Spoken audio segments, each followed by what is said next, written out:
Buddy, thank you for taking time to obviously, come onto the show. My name is Kamupiri. Um, I also go by the moniker of the Giant of the North. I represent the Booth Entertainment Group, which owns Booth Sandton, Room 130 Bar, as well as the Opium Room in Sandton and Parkmore. We have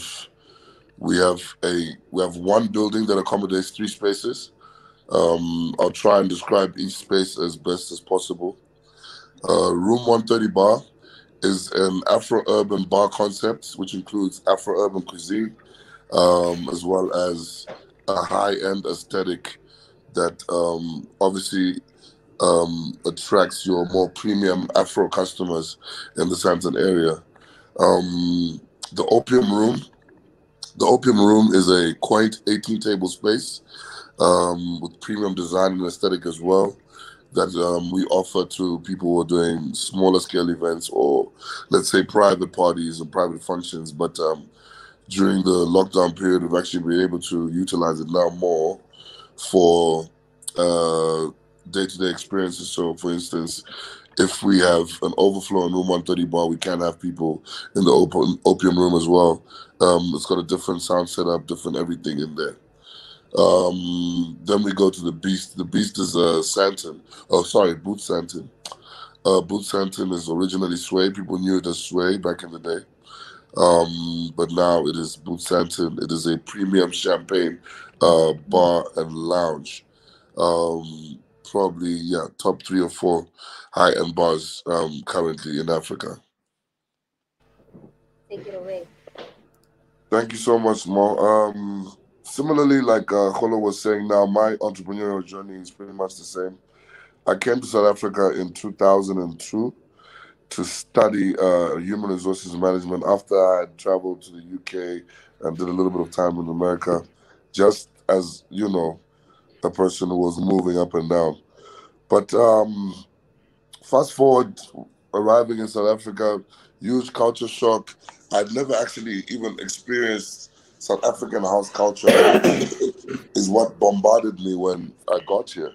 And it was so interesting to see how South Africans were so attached to number one entertainment, but specifically the strong house movement. I remember the first DJ that I actually took notice of when I came to this country was Black Coffee.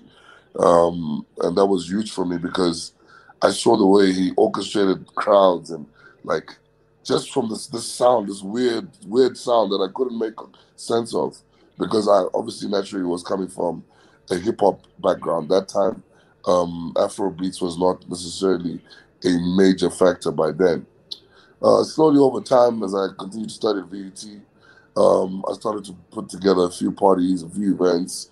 I was just generally a socialite, and I started taking it to the next level by obviously becoming a member of the SRC. By becoming a member of the SRC, I found myself in a position where I was empowered a little bit more to expand and learn and create more connections within the industry, obviously by booking artists and bringing them to campus, coming up with concepts and stuff like that. Once I completed my BTech degree, I didn't know what I wanted to do. I registered for the masters, but whilst I registered for the masters, a friend of mine approached me and asked me to move to Joburg and start a media company with him. Of which I then started a media company with him. And my first job was consulting for a bar and lounge in Randburg, which is where I started to get really infused into the West African culture. Um, I worked for a man by the name of Olatunji. He gave me my first opportunity to promote and to market his venue through different events, through different strategy, and that worked out really well. Moving on from there, I then was approached by the Booth Group, which obviously is owned by Mr. Jaji Abelore now, who is one of the most successful black entrepreneurs in the entertainment space here in the north of Joburg. He really inspired everything that's happening in terms of that Afro-urban movement and creating venues where that can be celebrated. So with that said, that's where the second wave kicked in. The second wave now was the way Afrobeats has taken over the world in terms of it being a phenomenal global like juggernaut in terms of everyone's listening to Afrobeats now. Everyone wants to eat West African food. Everyone wants to, dress and talk like West Africans now in the entertainment space. It became a boom, and that's what allowed the Booth Group to expand because we then were able to offer that in terms of the music that we play, in terms of the way that we present our cuisine at Room 130 Bar, in terms of the way that we just package pretty much the the culture and the lifestyle of the Booth Group. If you notice, if you come to any one of our venues, services at the top of the list of our priorities, as well as obviously us catering to a premium high end market of how I call Afro urban people, like people like us now. I call us the Afro urban like age because we're very urban, we're very Afro, and we accept a lot more than people used to a few years back, if I can say. But in terms of the entrepreneurial journey itself, mine at this stage has always been about building a consulting perspective that I can add value to a particular group or a particular business so that the business can grow and so that a lot of ideas can be channeled through that business in order for things to be better like we're doing at the book group now. um, Challenges wise, there've been a lot obviously. I mean, you can hear me. Essentially, I think Kolo covered a very, very vast array of most of the issues that we do face definitely as entrepreneurs in terms of challenges. I'll go into maybe one or two that we have faced personally as the Booth Group. I think obviously knowing that you're a foreign national and getting business permits and things like that is difficult when it comes to establishing businesses in Africa, as well as Oh my God. What's going I on? don't know what's going on. Why is my okay? You're My clear now. back. Yes. So Let's yes, for let's keep instance, it on. funding would be an issue when you're starting out, but towards the end, you kind of have to face certain challenges in order for business to move forward. Getting the right personnel has also been an issue for us. I feel. I think you're only as good as your team when it comes to entrepreneurship and the development of you as an entrepreneur. Once your business starts to grow and you're in a position of power to bring in extra hands, it's very important to bring in the right hands, people who share the right vision, people who have the same mindset as you and the vision that you've set out for your business. So I feel, yeah, that is mainly the challenges that we have faced, aside from the personal element and obviously the capital investment. I mean, it's taken 6 years to get you, so it's been a long ride. Okay, so first and foremost, I think what's critical to take into consideration is the opportunities that are available for me that I have noticed are quite simple. We have a very bad lack of an inability to create when it comes to products and services.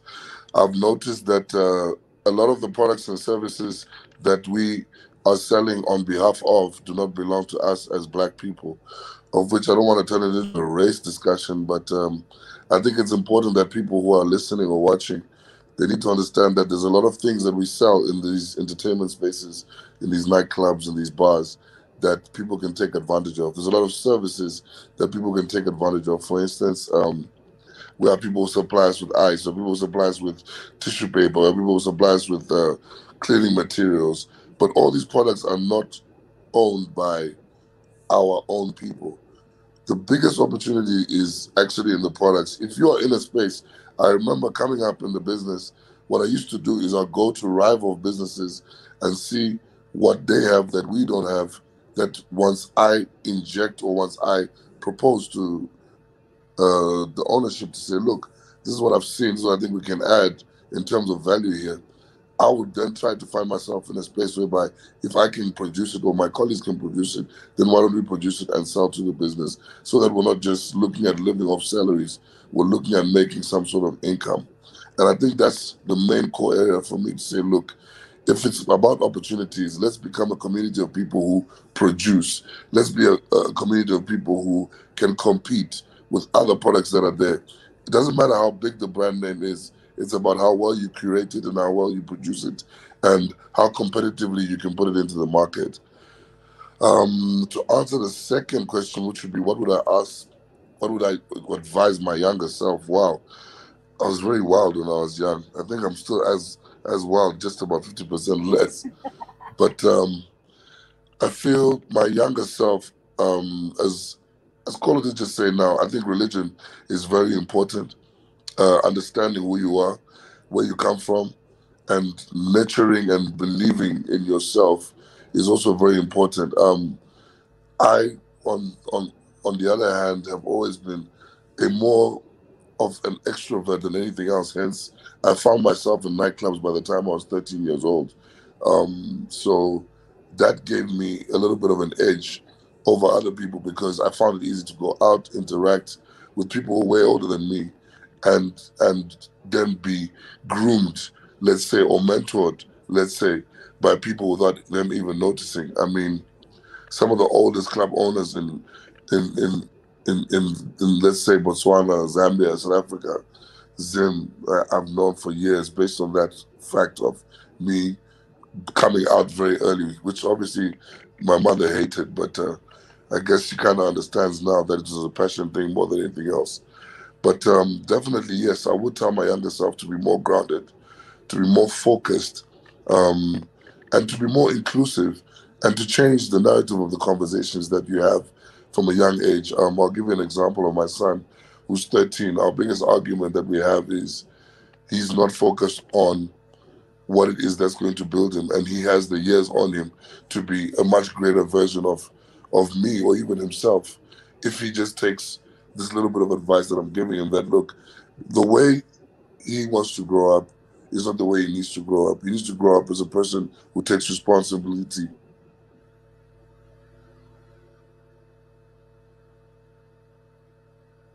Yo, we lost With that Alex. said, yeah, with that said, I feel that is the major input that we're looking for. That is the major advice I'll give my younger self.